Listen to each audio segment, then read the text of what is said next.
All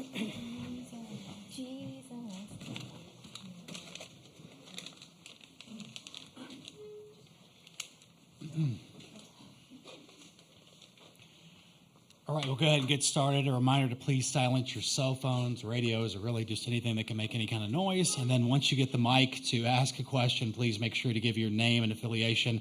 We'll start with a statement from OU head coach Patty Gasso, then go to questions to Oklahoma's players, and then dismiss the players, then go to questions purely for Coach Gasso. So you have an opening statement? Yeah, it's always really good to get that first win under your belt. It's really, really important, and our team was really focused for that. The rain situation and all of the lightning and so forth kind of put a wrench in it, and so it felt like a little bit of rushing, or it was just uncharacteristic of what the beginning of a championship series would feel like. And watching all the fans go in and out, and it was just, and then some were not moving at all. So I just, it's a big moment, and everybody wants to see it. And so I think we started off a little bit nervous, and we had a little conversation as a group, and they decided we need to be more like us and stop trying. We don't try hard. We just play. And we were trying hard, and you can see the difference. And once they got their feet on the ground and just kind of took off, hit the ball hard, really started hitting the ball hard. And Jordy, again, was just absolutely exceptional. So proud of how we turned that switch really quickly. And then from that moment on, we're back to our old selves. Okay, we'll start with questions with the players with Ryan on the front row left here. Ryan Aber from the Oklahoman. Jordy, for you, so much we talk about pitching, and we'll get into that, but the pinch running opportunity there in the fifth. Walk us through that play from the start, from you going out there to when you score, and the Kenzie's hit, and then Kenzie, curious about your perspective on especially Jordy's base running there on that play. I think base running is really fun. And so when I went out there, I was thinking just be fast but be smart. Get a good jump. If the ball's in the dirt, you're going, but get a good jump. And so I saw the ball off Hanson's bat, and just knowing where the outfielders were, it was going to get through. So I was able to just get a good jump and run. And, yeah, like I said, Hanson put a great swing on a great pitch, and it all just worked out. So when Jordy went into pinch run, in my mind, I was like, if I get the ball in the gap, we're going to be up 1-0. Because Jordy has wheels, and she runs circles around us at practice sometimes, and then she strikes us out too. So it's kind of all over the place. But so I knew going into my at-bat that my previous at-bat I rolled over. So I was really trying to make that adjustment, because I knew based on the situation and based on my runner at first that being able to apply that swing to that pitch would, end up successful with the team. All right, we're good at front row right, Jesse.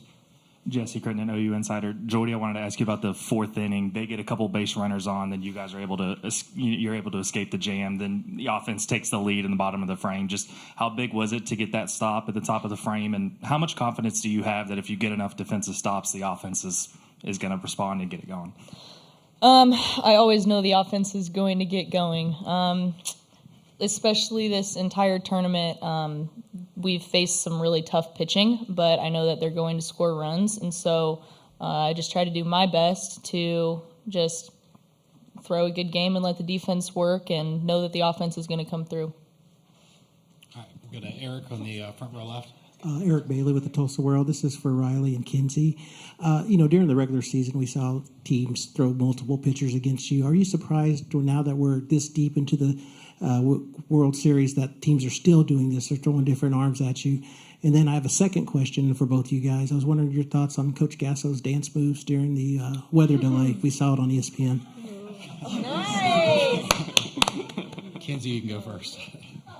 One thing about our offense is we embrace challenges. I know that we work on a lot of things specifically at practice that we know we're going to see in the game. So going into this game, we knew that they were going to try to take a different strategy possibly. We know that there's a bunch of different challenges that people might throw at us to catch us off guard a little bit. So going into it, when that did happen and that did occur, going into the second time through the lineup, it didn't really faze us. We were kind of excited to see the challenge and just excited to get a different look going into it.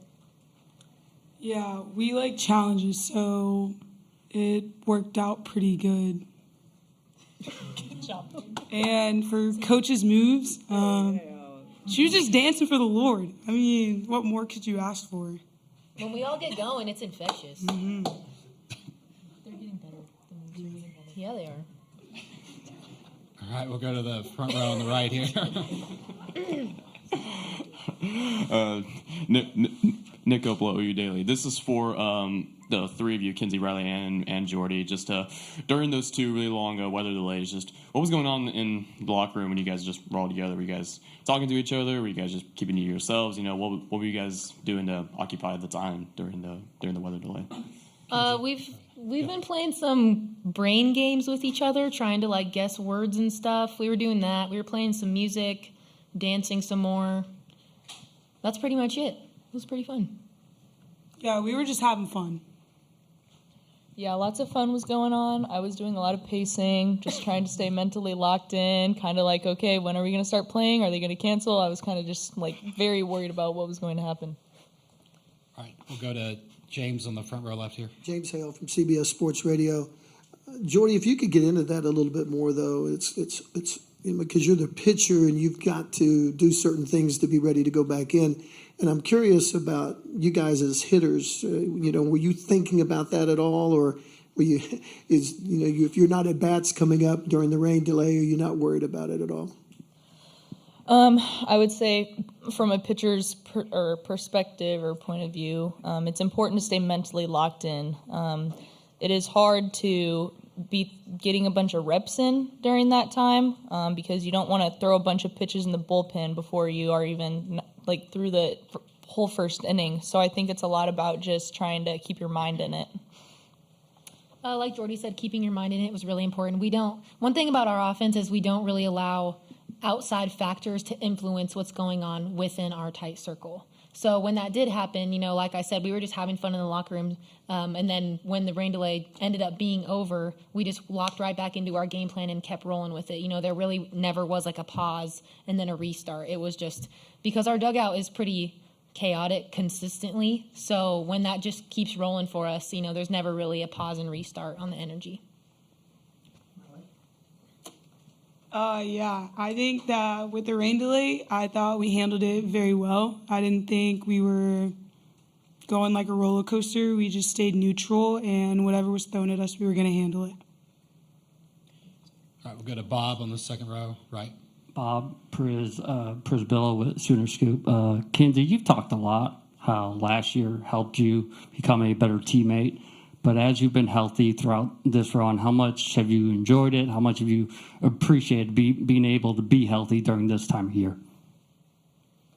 It's obviously my performance has been well, but the best part about it is being able to be with them, celebrating all of the great things that are going on. The team consistently with celebrations in the dugout, it's always so joyful all the time. So being able to be alongside them through their successes, that's my favorite part of it all, is being able to stand hand in hand and united with them, through anything that's thrown at us. All right, we'll go to George, second row left. This will be our last question we have for players.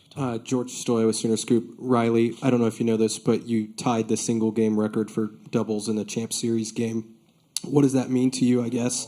What were you seeing tonight? What was working for you? And can you take us through the second one when you got hit with the ball and got to go to third? It doesn't really mean anything to me because I play for something more. It's cool. Not saying that I don't care, but it's cool. What was the second question? What was going through? What? The second one when the ball hit you. Oh, it hit my hand. Yeah, that one hurt. Yeah, I was just celebrating and looking at my teammates firing them up, and it hit my hand, and then I went to third. So, yeah. Good job. All right, that's all the time we have for players. Thank you, Jordy, Riley, and Kinsey. Thank you. Thanks, everyone. And we'll get things started with Ryan on the second row, right, for Patty. Ryan Chapman, all Sooners. We're going to talk about Jordy's level of pitching here in a bit, but how important has this schedule been where you can throw Jordy in every single game and give her major innings 4 straight games at the World Series? She is made to be able to do that. She wants the ball like nobody's business. Not that we don't have faith in our others. It's just she is like a very, very hot pitcher right now. She's throwing the best she has all season right now. So you want to take advantage of that without running her too hard, where she's going to run out of gas, but she is just feeling it right now. And again, it's just that first game that's really important. And against a team like Florida State, I mean, you just got to go for it because they're so well coached. They run bases so well. There's things I'm watching that I'm like, we've got to do more of this. We got to learn how to do this better. So they are a very, very good team, top to bottom, in everything that they do. And it was a matter of like, we've got to get our feet on the ground, and Jordy was the right matchup for this first game, just to kind of allow us to get our feet on the ground. All right, we'll get a second row for James. James Jackson, 24/7 Sports. Coach, that fourth inning sparked a lot more for you all. Obviously, they changed pitchers. Did you see anything else that you all kind of performed there that changed the offense for you all? I think we went kind of back in the what do I want to call it? Like back in the tunnel, and we just talked about like, what are we doing? Who are we right now? This is not how we play the game. And I think the moment got big, and they, for the first time in a long time, they started thinking, what is happening right now, and the stakes, which we don't do. We don't do that. And you could see by the way they were swinging or they were frozen that they weren't ready for it. They were off. And we just really talked about, what's going on. Let's reset. We stopped and we reset. And Haley Lee getting hit and then telling me about it, anytime they say something happened, I believe them. I'm always going to challenge it because they won't. I don't think they'll lie to me. They probably have, but it has nothing to do with softball. So I had to listen, and that was big. That was big when we got that overturned. And then the momentum of bringing in Jordy. We needed a spark. We needed some kind of spark. And I think when Jordy comes in to run, our team gets kind of amped. And from that point on, everything just started to, we started finding some gaps and started to get a little more confidence in what we were doing. And just because I'm thinking about it, one of the biggest plays I felt of the game was Jada Coleman getting that ball in from center field to throw them out at second. That was huge. And we just needed momentum. We needed to continue to create momentum because Jordy was the only one doing it at that time. But I was really proud of them really turning things around very quickly and responding to the words we were talking about. All right, we're going to second row on the right, Jenny. Hey, Patty, Jenny Carlson with the Oklahoman. Because of the way so many teams have gone to a pitching staff, do you have to have any conversations internally to just go with your gut or go with the hot arm and not overthink, like throwing Jordy again today? Is that any conversation at all you all have? And then second, I have to ask what the dance moves were. Okay, let's start with the first question because I don't. There is conversation without question, but what is really beautiful about this tournament is that you get days off, and that really helps pitchers a ton. And we have just a group of people working on our players, whether it's ice baths or massages and so forth. I mean, they have hands all over them trying to help them recover quickly, so that makes a big difference. I think our other pitchers understand, and they all want the ball, but they understand what's at stake because we're talking about it, and they don't question. They're hungry. They're waiting. Dance moves, I have no idea. How did they look? I did. Was I in the dugout or outside? Okay. Thank you. I'm happy that worked out. I was just feeling something. I don't know. I was wanting to play. Everybody gets really, the wait is hard. The wait from the moment you wake up till the moment you get here. And then a little bit of anxiousness, and then you have to wait, and you're coming out in the field, and you're just trying to get yourself back, so that's what I do. I don't know. All right, we'll go to front row, right?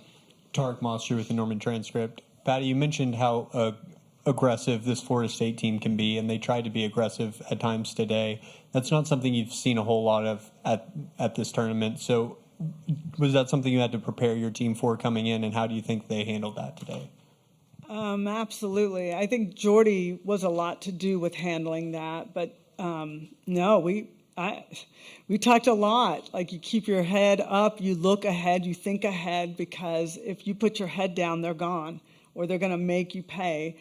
They're going to try to create chaos, and we understand that. And they make us better. When I knew Florida State was going to be in this championship, we faced each other before, and we've had battles, but they always make us play hard and better. And that is just a tribute to them, because we have to get ready for that. We have to get ready for their pitching staff, who they throw 4 pitchers in a 7-inning game, so you have to keep switching your mindset and keep switching your plan, and it's tough to prepare for them. And they're the real deal. They're that good. They really are. All right, we got time for 2 more. Second row left. The Oklahoman, you mentioned just how good Florida State's offense is. What does it say about this defense that even when you have 2 uncharacteristic errors, you're still able to contain an offense like this? Well, Jordy is a big part of the defense just by the location of her pitches and, keeping them off the base pass. But like I said, I think Jada Coleman's play was fantastic. And I saw Jada Coleman giving applause to the left fielder on that great catch that she made, because that game could likely have been over at that time. So there's nothing better than watching. To me, I love hitting, I love pitching, but I love great defense, because I think still defense wins championships. All right, that'll wrap things up for Oklahoma. Thank you, guys.